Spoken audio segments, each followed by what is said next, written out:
душе гордость, что я татарин, и что я на этой татарской земле, в Казани. Конечно же, очень приятно принимать участие в таких мероприятиях, когда много друзей, знакомых съезжаются. Во-первых, нам показали сначала культурную программу. Вчера булгары ездили, вообще же Казань это и Кремль в первую очередь надо посмотреть, Кул-Шариф, театр Камал, озеро Кабан, Татарская Слобода, да, то есть эти красивые места. Сначала был такой разогрев, да, чтобы вспомнили, да, а сегодня уже такие мероприятия, рабочие площадки, завтра будет съезд.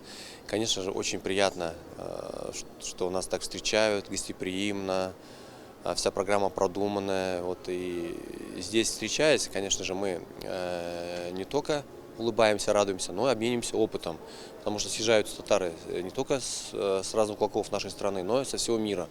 То есть это обмен опытом, да, мы заряжаемся друг от друга энергией, приглашаем друг друга в гости, обмениваемся контактами, да.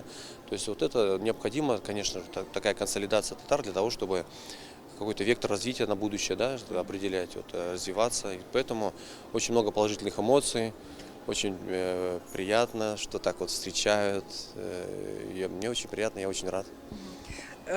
У Всемирного конгресса татар юбилей, 30 лет. Какие пожелания?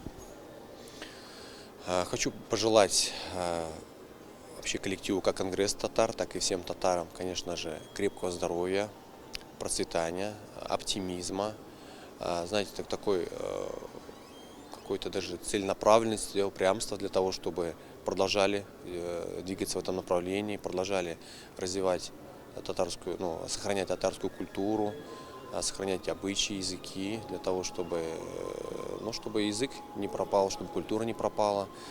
Вот, всем только самого наилучшего желаю, позитива.